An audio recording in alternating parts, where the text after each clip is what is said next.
Hi, ಎಲ್ಲರಿಗೂ ಧ್ರುವಿ ಸಿರಿ ಚಾನಲ್ಗೆ ಮತ್ತೊಮ್ಮೆ ಸ್ವಾಗತ. ಬನ್ನಿ, ನಾನಿವತ್ತು ಮಾಡ್ತಾ ಇರುವಂಥ ರೆಸಿಪಿ ಬಂದು ಮನೆಯಲ್ಲಿ ತುಂಬ ಸುಲಭವಾಗಿ ಆ್ಯಂಡ್ ಸಖತ್ ಟೇಸ್ಟಿಯಾಗಿರುವಂಥ ಚುರುಮುರಿನ. ಇದನ್ನು ಹೇಗೆ ಮಾಡೋದು ಅಂತ ನೋಡೋಣ ಬನ್ನಿ.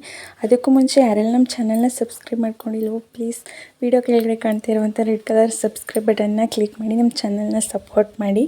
ಹಾಗೆ ಪಕ್ಕದಲ್ಲಿರೋ ಬೆಲ್ ಐಕಾನ್ನು ಕೂಡ ಪ್ರೆಸ್ ಮಾಡಿ. ಈ ಚುರುಮುರಿ ಅಂದರೆ ಯಾರಿಗೆಲ್ಲ ಇಷ್ಟ ಇಲ್ಲ ಹೇಳಿ? ನಿಜವಾಗ್ಲೂ ಚಿಕ್ಕ ಮಕ್ಕಳಿಂದ ಹಿಡಿದು ದೊಡ್ಡವ್ರ ತನಕನೂ ಎಲ್ಲ ಇಷ್ಟಪಟ್ಟು ತಿಂತೀರ. ಹೊರಗಡೆ ಎಲ್ಲ ತಂದು ತಿನ್ನೋದಕ್ಕಿಂತ ಆದರೆ ಏನು ಹಾಕಿ ಮಾಡಿರ್ತಾರೋ, ಟೇಸ್ಟ್ ಹೇಗಿರುತ್ತೋ, ಅಷ್ಟು ದುಡ್ಡು ಕೊಟ್ಟು ಸ್ವಲ್ಪ ತಿನ್ನೋದಕ್ಕಿಂತ ಈ ಥರ ನಾವು ಮನೆಯಲ್ಲೇ ಮಾಡಿಕೊಂಡ್ರೆ ಮನೇಲಿರೋ ಎಲ್ಲರೂ ಕೂಡ ತಿನ್ಬೋದು. ಹಾಗಾದರೆ ತಡೆಯೋಕ್ಕೆ ಬನ್ನಿ, ಹೇಗೆ ಮಾಡೋದು ಅಂತ ನೋಡೋಣ. ಈಗ ನಾನು ಮೀಡಿಯಮ್ ಸೈಜ್ದು 2 ಕ್ಯಾರೆಟ್ನ ತುರಿದಿಟ್ಕೊಂಡಿದ್ದೀನಿ. ಹಾಗೆ 2 ಈರುಳ್ಳಿ, 1 ಮೀಡಿಯಮ್ ಸೈಜ್ ಟೊಮೊಟೊ, ಇವೆಲ್ಲನೂ ಕೂಡ ಚಿಕ್ಕದಾಗಿ ಕಟ್ ಮಾಡಿ ಇಟ್ಕೊಂಡಿದ್ದೀನಿ. ಟೊಮೊಟೊನ ಫುಲ್ ಹಣ್ಣಾಗಿರೋದನ್ನು ತೊಗೊಳ್ಳಿ, ತುಂಬ ಚೆನ್ನಾಗಿರುತ್ತೆ. ಹಾಗೆ ತುಂಬ ಚಿಕ್ಕದಾಗಿ ಕೂಡ ಕಟ್ ಮಾಡಿ ಇಟ್ಕೊಳ್ಳಿ.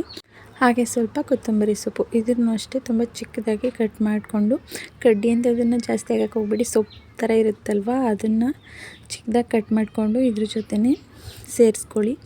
ಇವಾಗ ಒಂದು ಮಿಕ್ಸಿಂಗ್ ಜಾರನ್ನ ತೊಗೊಳ್ಳಿ, ಅದಕ್ಕೆ ಸ್ವಲ್ಪ ಕೊತ್ತಂಬರಿ ಸೊಪ್ಪು, ಹಾಗೆ ಒಂದು 3ರಿಂದ 4 ಕಡ್ಡಿ ಆಗುವಷ್ಟು ಪುದೀನ ಸೊಪ್ಪನ್ನ ಜಾಸ್ತಿ ಹಾಕ್ಲಿಕ್ಕೆ ಹೋಗಬಾರ್ದು, ಸ್ವಲ್ಪ ಹಾಕ್ಬೇಕು, ಯಾಕಂದರೆ ಅದು ಫ್ಲೇವರ್ ತುಂಬ ಇರುತ್ತೆ, ಅದಕ್ಕೋಸ್ಕರ. ಹಾಗೆ ಖಾರಕ್ಕೆ ಬೇಕಾಗುವಷ್ಟು ಹಸಿಮೆಣಸಿಕಾಯಿ, ಸ್ವಲ್ಪ ಖಾರವಾಗೇ ಇದ್ದರೆ ತುಂಬ ಚೆನ್ನಾಗಿರುತ್ತೆ. ಇಷ್ಟನ್ನು ಹಾಕಿ ಗ್ರೈಂಡ್ ಮಾಡಿ ಸೈಡ್ಗೆ ಇಟ್ಕೊಳ್ಳೋಣ. ಇವಾಗ ಒಲೆ ಮೇಲೆ ಒಂದು ಪಾತ್ರೆನ ಕಾಯ್ಲಿಕ್ಕಿಟ್ಟು ಅದಕ್ಕೆ ಸ್ವಲ್ಪ ಎಣ್ಣೆನ ಹಾಕ್ಕೊಳ್ಳೋಣ. ಎಣ್ಣೆ ಚೆನ್ನಾಗಿ ಬಿಸಿ ಆಗಬೇಕು. ಇದು ಬಿಸಿ ಆದ ನಂತರ ಸ್ವಲ್ಪ ಕಡಲೆ ಬೀಜನ ಇಲ್ಲಿ ನಾನು ತೊಗೊಂಡಿದ್ದೀನಿ, ಅದನ್ನು ಎಣ್ಣೆಗೆ ಹಾಕಿ ನೀಟಾಗಿ ಫ್ರೈ ಮಾಡ್ಕೊಳ್ಳೋಣ. ಉರಿನ ಜಾಸ್ತಿ ಇಟ್ಟು ಫ್ರೈ ಮಾಡಬೇಡಿ, ಮೀಡಿಯಮ್ ಫ್ಲೇಮಲ್ಲಿ ಇಟ್ಟು ನೀಟಾಗಿ ಫ್ರೈ ಮಾಡ್ಕೊಳ್ಳೋಣ. ಕಡಲೆ ಬೀಜ ಸ್ವಲ್ಪ ಜಾಸ್ತಿ ಹಾಕ್ಕೊಂಡ್ರೆ ಮಧ್ಯ ಪುರಿ ಜೊತೆ ತಿನ್ನೋಕ್ಕೆ ಸಿಗುತ್ತಲ್ವ, ಆಹಾ ಸೂಪರಾಗಿರುತ್ತೆ. ನೀವು ಕಡಲೆ ಬೀಜ ಜಾಸ್ತಿ ಹಾಕ್ಕೊಂಡ್ರೆ ಇಷ್ಟ ಆಗುತ್ತೆ ಅಂದರೆ ಹಾಕ್ಕೋಬೋದು, ಬೇಡ ಅಂತಂದರೆ ಇದನ್ನು ಕೂಡ ಸ್ಕಿಪ್ ಮಾಡ್ಬೋದು. ಹಾಕ್ಕೊಂಡ್ರೆ ಮಾತ್ರ ಟೇಸ್ಟ್ ತುಂಬ ಚೆನ್ನಾಗಿರುತ್ತೆ. ನೋಡಿ, ಇವಾಗ ಇದು ನೀಟಾಗಿ ಫ್ರೈ ಆಗಿದೆ, ಇಷ್ಟಾದರೆ ಸಾಕು. ಇವಾಗ ಅದನ್ನು ಸೈಡ್ಗೆ ತಣ್ಣಗಾಗೋದಕ್ಕೆ ಬಿಡಿ. ಇವಾಗ ಮುಂಚೆನೇ ಕ್ಯಾರೆಟ್ ತುರಿ ಇಟ್ಕೊಂಡಿದ್ವಲ್ವ, ಅದಕ್ಕೆ ಸ್ವಲ್ಪ ಖಾರದ ಪುಡಿನ ಹಾಕೋತಾ ಇದ್ದೀನಿ. ಹಾಗೆ ಮುಂಚೆನೇ ರುಬ್ಬಿಟ್ಕೊಂಡಿದ್ದಂಥ ಮಸಾಲೆನೂ ಕೂಡ ಇವಾಗ ಇದಕ್ಕೆ ಸೇರಿಸ್ಕೊತಾ ಇದ್ದೀನಿ. ಕಡಲೆ ಬೀಜ ಇವಾಗ ತಣ್ಣಗಾಗಿದೆ. ಈ ತಣ್ಣಗಾಗಿರೋ ಕಡಲೆ ಬೀಜನ ಇವಾಗ ಒಂದು ಪ್ಲೇಟ್ಗೆ ತೆಗೆದಿಟ್ಕೋತಾ ಇದ್ದೀನಿ.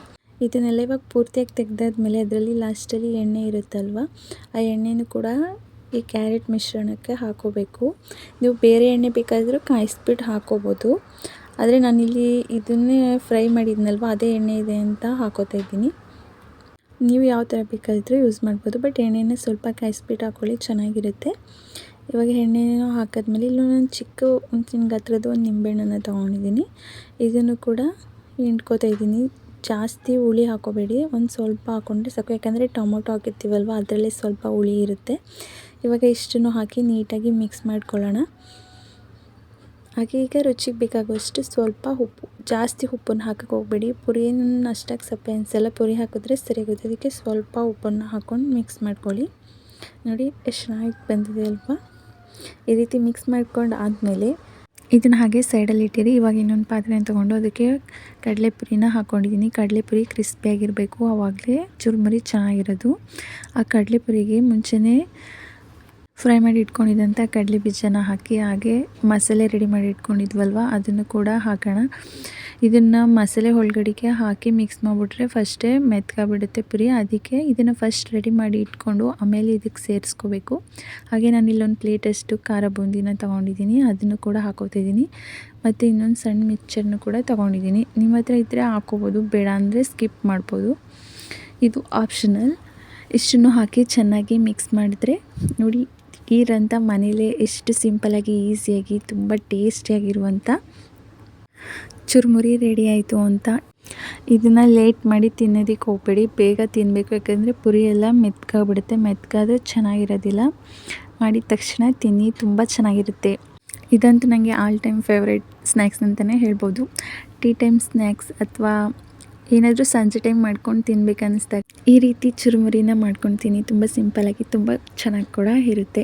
ಈ ವಿಡಿಯೋ ಇಷ್ಟ ಆಗಿದೆ ಅಂತ ಅನ್ಕೋತೀನಿ. ಪ್ಲೀಸ್ ಇಷ್ಟ ಆಗಿದ್ದರೆ ಲೈಕ್ ಮಾಡಿ, ಹಾಗೆ ನಿಮ್ಮ ಫ್ರೆಂಡ್ಸ್ಗೂ ಕೂಡ ಈ ವಿಡಿಯೋನ ಶೇರ್ ಮಾಡಿ. ಹಾಗೆ ನೀವು ಕೂಡ ಈ ರೆಸಿಪಿನ ಟ್ರೈ ಮಾಡಿ, ಹೇಗೆ ಬಂತು ಅಂತ ನನಗೆ ತಪ್ಪದೆ ಕಮೆಂಟ್ ಮಾಡಿ. Thank you for your watching.